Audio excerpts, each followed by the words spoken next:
नमस्कार, मैं हूं आपके साथ प्रगति चतुर्वेदी। खबरों की शुरुआत करेंगे, लेकिन उससे पहले एक नजर इस वक्त की हेडलाइंस पर।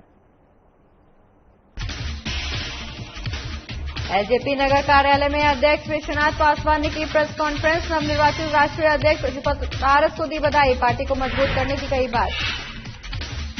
कांग्रेस प्रदेश कार्यालय सदाकत आश्रम में सभा हुई आयोजित। कोविड से मृत आत्माओं की शांति के लिए की गई कामना, कई कार्यकर्ता रहे मौजूद।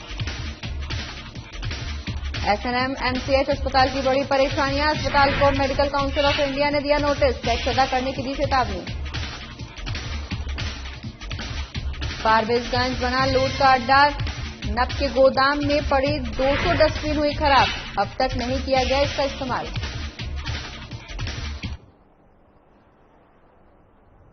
चलिए खबरों की शुरुआत करेंगे, जहां लोक जनशक्ति पार्टी में चल रही सियासी उठापटक के बीच एलजेपी अध्यक्ष चिराग पासवान आज राष्ट्रीय कार्यकारिणी की बैठक में शामिल हुए। बता दें कि दिल्ली में 12 जनपद के आवास पर चिराग पासवान की अध्यक्षता में राष्ट्रीय कार्यकारिणी की बैठक इस वक्त जारी है।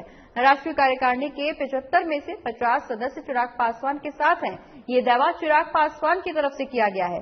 वहीं एक तरफ जहां पशुपति कुमार पारस ने अपने खेमे की बैठक 17 जून को पटना में आयोजित करते हुए खुद को राष्ट्रीय अध्यक्ष के तौर पर निर्वाचित कराया था, वहीं दूसरी तरफ अब चिराग पासवान अपने खेमे बंदी में जुटे हुए हैं। चिराग पासवान के साथ इस बैठक में पार्टी के प्रधान महासचिव अब्दुल खालिक और राष्ट्रीय उपाध्यक्ष के वाजपेयी भी मौजूद हैं।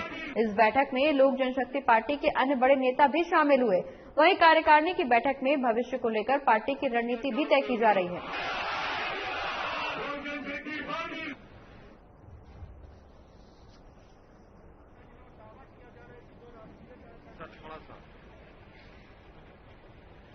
तो आपको बता दें कि ये बैठक की गई है, जहां चिराग पासवान ने खुद को मजबूत बताया है।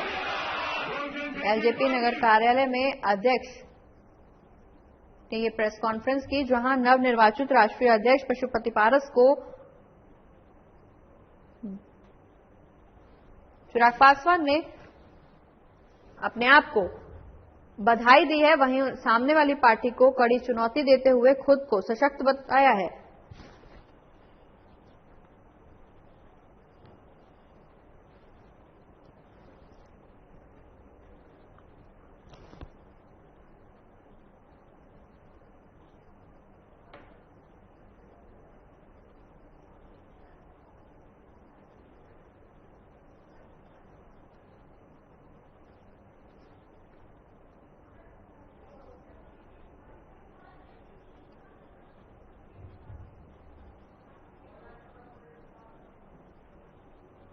का काम करूंगा। और इसी खबर पर ज्यादा जानकारी के लिए हमारे संवाददाता अभिषेक कुमार सिंह हमारे साथ जुड़ गए हैं। अभिषेक, जहां लगातार एलजेपी में टूट के बाद विवादों का दौर जारी था, उसके बाद अब चिराग पासवान ने खुद को सशक्त बताया है।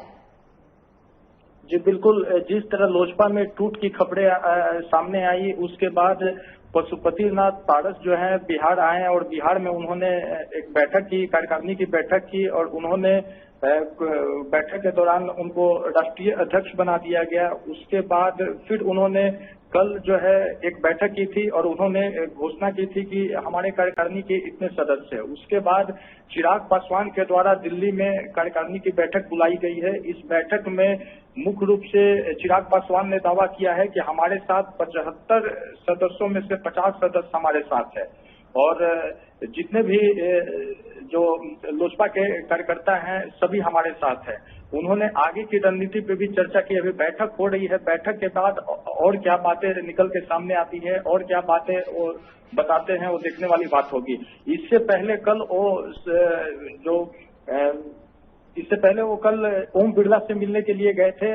ओम बिरला से मुलाकात के दौरान उन्होंने ये बात की सूचना दी कि जिस तरह पार्टी में टूट हुई है और पशुपति पारस के द्वारा जिस तरह राष्ट्रीय अध्यक्ष अपने आप को बनाया गया है, उसको लेके उन्होंने ओम बिरला को ज्ञापन दिया था। जो लोकसभा स्पीकर हैं ओम बिरला ने इस मामले को देखा है। उसके बाद उन्हें आश्वासन दिया है कि इस पूरे मामले को देख के और क्या निर्णय होता है वो बताएंगे। जी बिल्कुल अभिषेक, जैसा कि आपने बताया कि बैठक अभी भी जारी है, लगातार दोनों नेता चिराग पासवान की बात करें या पशुपति पारस की, अपने आप को सशक्त बता रहे हैं, अपने नेतृत्व को पार्टी का विकास बता रहे हैं, लेकिन इस दौरान चिराग पासवान, एलजेपी अध्यक्ष चिराग पासवान बैठक में शामिल हुए, जहां उनका दावा है कि उनके नेतृत्व के साथ पार्टी को ज्यादा विकास मिलेगा, बल्कि पशुपति पारस को इस दौरान उन्होंने बधाई भी दी है। साथ ही अभी बैठक जारी है, तो बैठक में आगे पार्टी के संबंध में क्या कुछ नए फैसले लिए जा सकते हैं? देखिए, बैठक अभी चल रही है। बैठक के बाद यह स्पष्ट होगा कि जो आधिकारिक बयान आएगा उसमें स्पष्ट होगा कि पार्टी आगे क्या निर्णय ले सकती है। लेकिन जो सूत्र हैं हमें बता रहे हैं, उनके अनुसार लोजपा बिहार में कई कार्यक्रम रखने वाली है, यानी कि चिराग गुट की जो लोजपा है बिहार में कई कार्यक्रम रखने वाली है और लोगों के बीच जाने वाले हैं। बिहार में कई कार्यक्रम निर्धारित की गई है, जिसके तहत उनकी राजनीतिक यात्रा भी शुरू होगी। कई तरह की यात्राएं जो बिहार के हर एक जिलों में घूमेंगे। फिलहाल दोनों गुटों की ओर से अपने दावेदारी को सशक्त बताया जा रहा है। आपने सवाल किया कि दोनों गुट अपने आप को सशक्त बता रहे हैं, तो इसमें सबसे बड़ा सवाल है आखिर जो जनता है किस गुट को मजबूत माने। हालांकि अभी कानूनी प्रक्रिया में पूरा मामला जाएगा। पहले जो पारस गुट है वो जो संसदीय दल के जितने भी सांसद हैं उनको लेके ओम बिरला के पास गए थे। ओम बिरला ने एक नियम के आधार पे उन्हें संसदीय दल का नेता बनाया, क्योंकि एक तरह से देखे तो 5 सांसद जो हैं वो पशुपति पारस के गुट में हैं। ऐसे में पार्टी के पास 5 सांसदों के अलावा कोई भी जीता हुआ उम्मीदवार नहीं है। तो ऐसे में जो हमारे लोकतंत्र के अनुसार और संविधान के अनुसार उन्हें ही जो संसदीय बोर्ड का अध्यक्ष होता है उन्हें ही माना जाता है। फिलहाल कानूनी प्रक्रिया को लेके चिराग भी लगातार बात कर रहे हैं और कानून के जानकारों से बात कर रहे हैं और आगे बिल्कुल अभिषेक इस वक्त बीच में आपको रोकना चाहूंगी। जैसा कि आपने बताया कि दोनों ही नेता अपने आप को सशक्त बता रहे हैं, इस बीच चिराग पासवान का बयान भी सामने आया है। पहले वो बयान सुनवाते हैं, उसके बाद एक बार फिर से लौटेंगे आपके पास।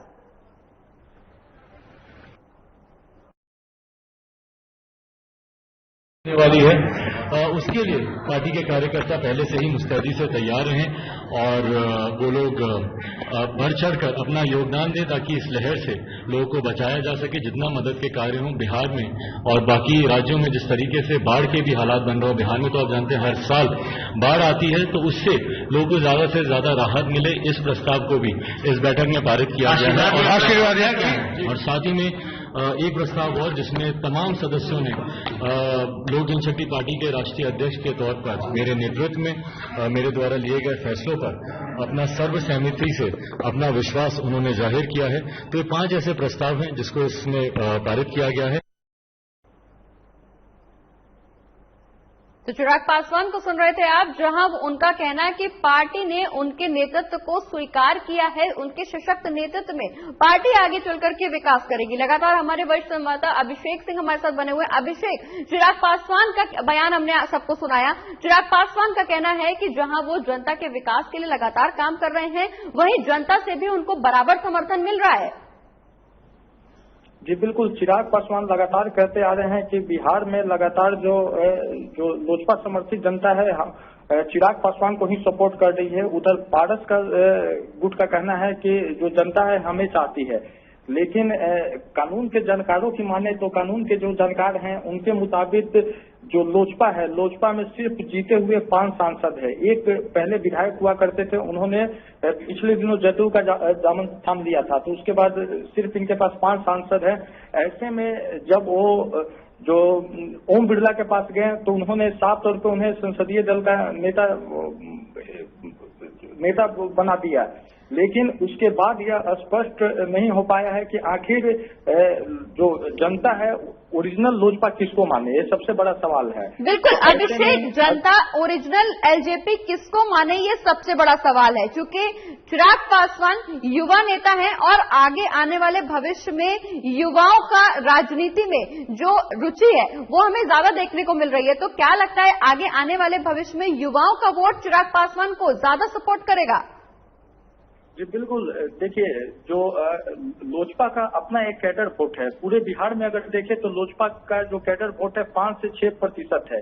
जो लोजपा का कैडर वोट है वो अपना चेहरा जो है रामविलास पासवान को देखते हैं, और रामविलास पासवान का जो चेहरा है वो कहीं ना कहीं चिराग पासवान में ही नजर आएगा, ना कि पारस गुट के किसी नेता में। तो ऐसे में आने वाले दिनों में जो उनके वोटर हैं वो चिराग पासवान को। लेकिन अभिषेक, इस दौरान एक बड़ा सवाल निकल करके ये भी जनता के सामने आता है कि हमेशा रामविलास पासवान के नेतृत्व में इस पार्टी ने आगे बढ़ोतरी की है, पार्टी में प्रगति हुई है, लेकिन अब ये पार्टी का नेतृत्व चिराग पासवान कर रहे हैं। क्या लगता है, जनता आगे चिराग पासवान को अपना समर्थन देगी या चिराग पासवान में कहीं न कहीं रामविलास पासवान के व्यक्तित्व को खोजने की कोशिश भी जनता के द्वारा की जाएगी?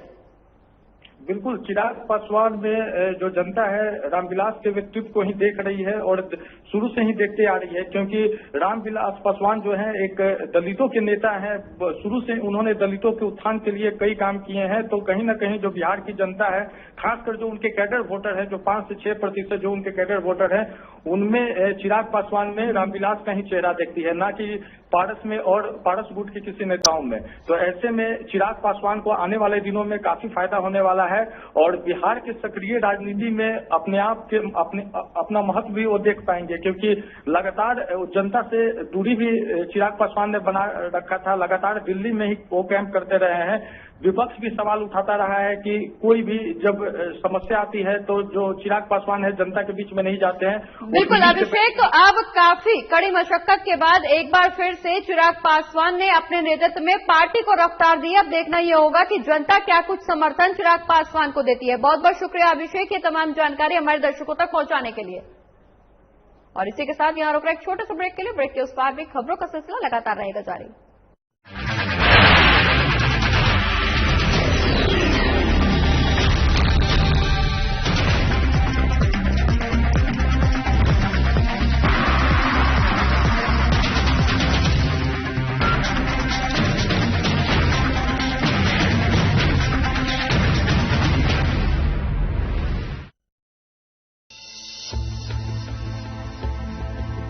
रामकृष्ण मिशन अस्पताल रांची में सेवा का एक सर्वोत्तम संस्थान। 7 दशकों से रामकृष्ण मिशन सैनिटोरियम में सभी बीमारियों का आधुनिक पद्धति से सस्ते दर पर इलाज। अस्पताल में अनुभवी डॉक्टर और कुशल नर्सें रखेंगी आपका विशेष ख्याल। सभी आधुनिक चिकित्सकीय उपकरणों से लैस 24/7 है सेवा में समर्पित। रामकृष्ण मिशन अस्पताल, खूंटी रोड, तूपुदाना, रांची, जिसका सेवा ही परम धर्म है।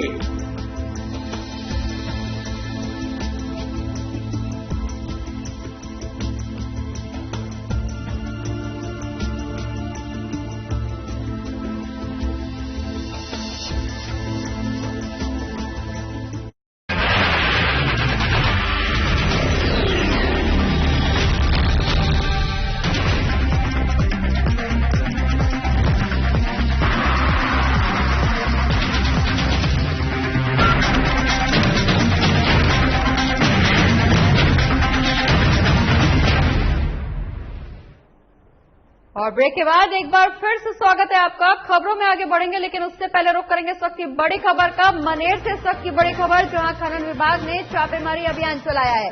अवैध बालू खनन और ओवरलोडिंग के खिलाफ ये छापेमारी अभियान चलाया जा रहा है।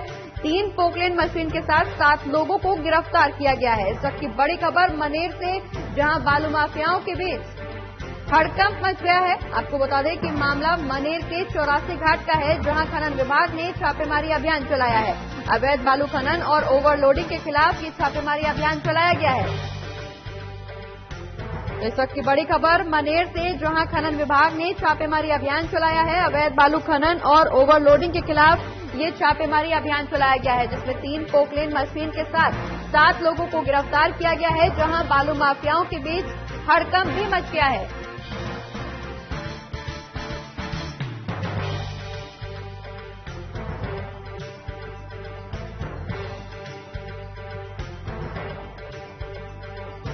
और इसी खबर पर ज्यादा जानकारी के लिए हमारे संवाददाता शोएब खान हमारे साथ जुड़ गए। शोएब, खनन विभाग ने छापेमारी अभियान चलाया है, जिसमें 7 लोगों को गिरफ्तार किया गया है। 3 पोकलेन मशीनें भी जब्त की गई हैं।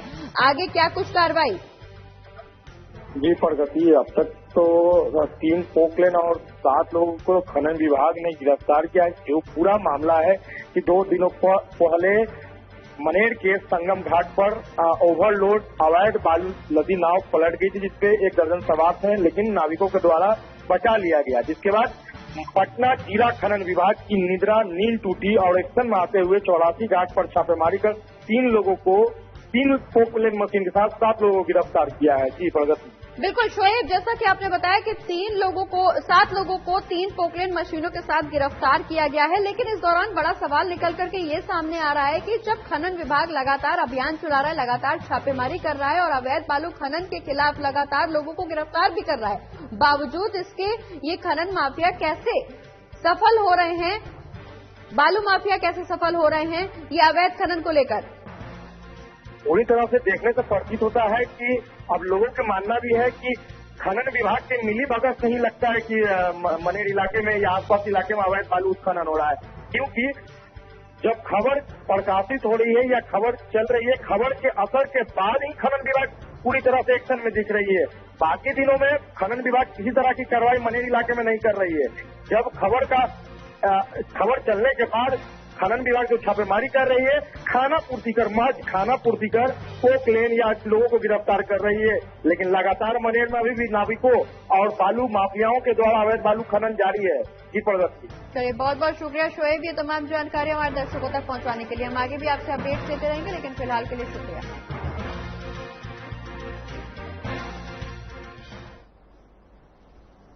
बढ़ते हैं आगे और अब बात समस्तीपुर की करेंगे, जहां एलजेपी नगर कार्यालय में एलजेपी के नवनिर्वाचित राष्ट्रीय अध्यक्ष सांसद पशुपति कुमार पारस के निर्देश पर पूर्व विधायक जिला एलजेपी अध्यक्ष विश्वनाथ पासवान ने प्रेस कॉन्फ्रेंस की और नवनिर्वाचित राष्ट्रीय अध्यक्ष पशुपति पारस को बधाई दी। साथ ही उन्होंने कहा कि उनके नेतृत्व में स्वर्गीय रामविलास पासवान जी के विचारधारा पर चलकर पार्टी को मजबूती के साथ आगे बढ़ाएंगे। बता दें कि चिराग पासवान के निजी सहयोगी सौरभ पांडे का हस्तक्षेप पार्टी में बिहार से लेकर दिल्ली तक था, तो वहीं पार्टी के समर्पित पदाधिकारियों की घोर रूप से उपेक्षा हो रही थी, जिसके चलते पार्टी के विधायक और विधान परिषद दूसरे दलों में चले गए। पार्टी को बचाने के लिए पशुपति पारस ने सभी सांसदों और एलजेपी पदाधिकारियों के आह्वान पर एलजेपी के राष्ट्रीय अध्यक्ष का पद ग्रहण किया। चिराग पासवान जी से कोई शिकायत नहीं है। चिराग पासवान जी को अभी भी हम आग्रह करते हैं कि ये पार्टी में रहकर पार्टी को आगे बढ़ावे। और रही बात, बहुत से मीडिया वाले कहते हैं पार्टी टूट गई। पार्टी टूटने के कगार पर था, लेकिन पार्टी बच गई है, पार्टी टूटी नहीं है। पार्टी को अब आगे बढ़ने का मौका मिला है, आगे बढ़ेंगे। हमारे माननीय पूर्व राष्ट्रीय अध्यक्ष चिराग पासवान जी जो शिथिलता बरते, उसी का खामियाजा आज वह भोग रहे हैं। और इसी के साथ इस वक्त रुख करेंगे एक और बड़ी खबर का, जहां रांची से इस वक्त की बड़ी खबर सामने आ रही है। लातेहार जिले के पिरी गनाखार में फर्जी मुठभेड़ का मामला सामने आया है। इस वक्त की बड़ी खबर, जहां फर्जी मुठभेड़ के मामले में बीजेपी ने राज्य सरकार से जवाब भी मांगा है। आदिवासियों की हितैषी कहने वाली सरकार में आदिवासी सुरक्षित नहीं है, ऐसा बीजेपी का बयान सामने आया है।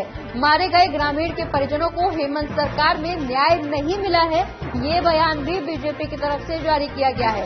इस वक्त की बड़ी खबर, जहां लातेहार जिले के पिरी गनौखार गांव में फर्जी मुठभेड़ का मामला सामने आया, जहां मुठभेड़ के मामले में बीजेपी ने राज्य सरकार से जवाब मांगा है। बीजेपी का कहना कि आदिवासियों की हितैषी कहने वाली सरकार में आदिवासी सुरक्षित नहीं है, ग्रामीण के परिजनों को हेमंत सरकार में नहीं न्याय मिला है, ये भी बयान बीजेपी की तरफ से सामने आया है। वहीं समीर उरांव के नेतृत्व ने जांच की थी। बीजेपी एसटी समिति के राष्ट्रीय अध्यक्ष हैं समीर उरांव। तो इस वक्त की बड़ी खबर रांची से, जहां लातेहार जिले के पिरी गनौखार गांव में फर्जी मुठभेड़ का मामला सामने आया, जहां फर्जी मुठभेड़ के मामले में बीजेपी ने राज्य सरकार से जवाब मांगा है। बीजेपी ने राज्य सरकार को घेरने की कोशिश की है, जहां बीजेपी ने यह बयान दिया है कि आदिवासियों की हितैषी कहने वाली सरकार में आदिवासी ही सुरक्षित नहीं है। साथ ही बीजेपी ने ये भी कहा कि मारे गए ग्रामीण के परिजनों को हेमंत सरकार में न्याय नहीं मिला है। इस वक्त की बड़ी खबर, जहां बीजेपी लगातार फर्जी मुठभेड़ के मामले में सरकार को घेरने की कोशिश में लगी हुई है।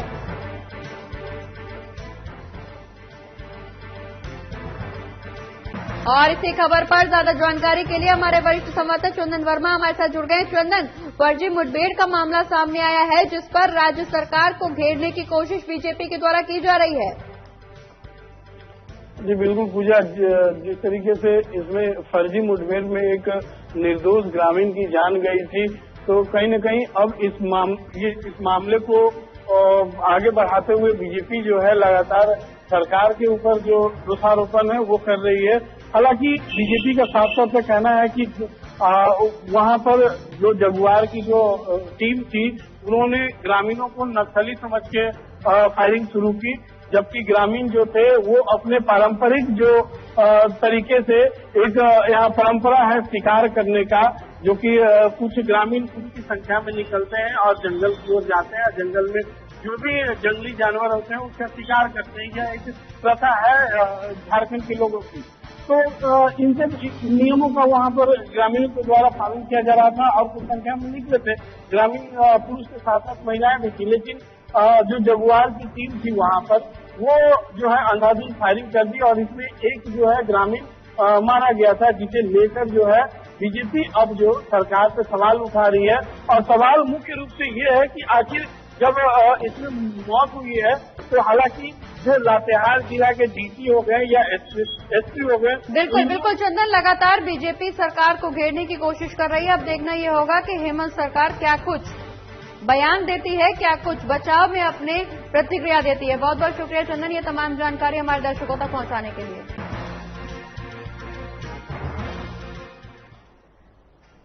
बढ़ते आगे, जहां कोयलांचल के बाद अब धनबाद के दूसरे सबसे बड़े अस्पताल शहीद निर्मल महतो मेडिकल कॉलेज हॉस्पिटल यानी SNMMCH को मेडिकल काउंसिल ऑफ इंडिया ने एक और नोटिस दे दिया है, जिसके बाद अस्पताल की परेशानियां काफी बढ़ गई हैं। पहले से ही अपने अस्तित्व के लिए जंग लड़ रहे इस अस्पताल की क्या है नई समस्या, देखिए हमारी इस रिपोर्ट में।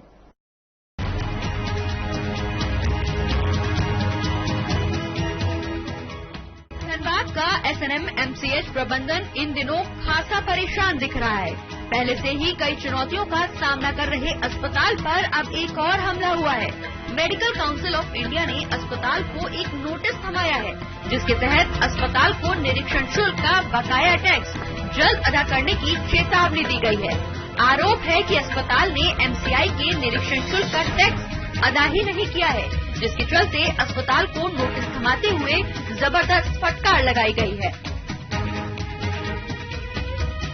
खास बात नहीं है, मान्यता के संबंध में तो कुछ नहीं है। वो है कि हम लोग हर साल इंस्पेक्शन का फी भेजते हैं 3 लाख कुछ हजार करके, तो उसने कहा है MCI ने कि आपने हर साल फी जमा किया है, लेकिन उसके साथ सर्विस टैक्स इंक्लूडेड नहीं है। इसलिए सर्विस टैक्स का कुछ अमाउंट दिया है, कितना अमाउंट आपके यहाँ ड्यूज होता है आप वो अमाउंट भेजिए। कल ही चिट्ठी मिली है हमको, तो हम लोग अमाउंट भेजेंगे। और सर इससे पहले भी मान्यता को लेकर भी MCI, तो सर उस पे क्या फुलफिल हो रहा है? उसमें हमारा सब क्राइटेरिया ऑलमोस्ट फुलफिल्ड है। एक लेक्चर थिएटर बनने की बात थी, उसमें भी वर्क ऑर्डर मिल चुका है, काम अभी शुरू नहीं हुआ, कोरोना के कारण काम रुक गया। उसका वर्क ऑर्डर मिल चुका है, कोरोना का काल खत्म हुआ, वर्क शुरू हो जाएगा।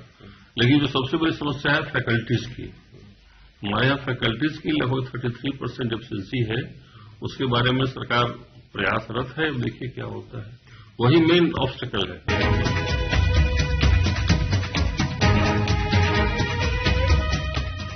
मौका नहीं है जब अस्पताल को MCI की तरफ से फटकार लगी हो।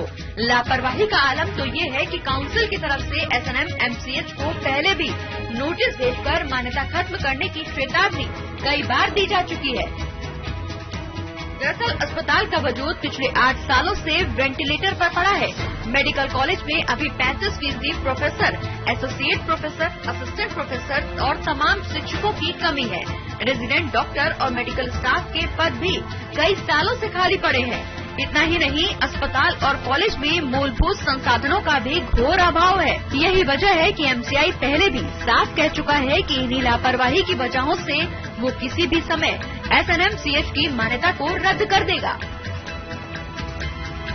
लगातार MCI प्रेशर बनाए हुए और उसके इंस्पेक्शन के लिए हम फीस नहीं जमा कर पा रहे हैं, तो ये तो दुर्भाग्यपूर्ण स्थिति है ना। इन सब बातों पर ध्यान देना चाहिए। हम किसको दोष दें, अपने को दोष दें, उनको दोष दें, प्रशासन को दोष दें, सरकार को दोष दें, या मेडिकल कॉलेज के प्रबंधन को दोष दें, लेकिन बहुत स्थिति लचर पचर है, लुंज पुंज है।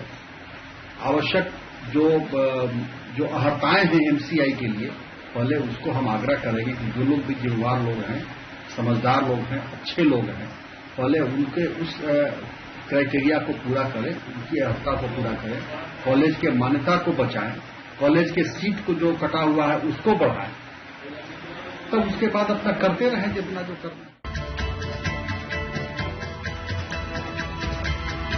बहरहाल सरकार की अनदेखी और लापरवाही की वजह से इस अस्पताल पर एमसीआई ने अपनी निगाहें अब टेढ़ी कर दी हैं। अब गनीमत इसी में है कि समय रहते समस्याओं को दूर किया जाए, जिससे इसका अस्तित्व बचा रह सके। साधना प्लस न्यूज के लिए धनबाद से संदीप सिंह की रिपोर्ट।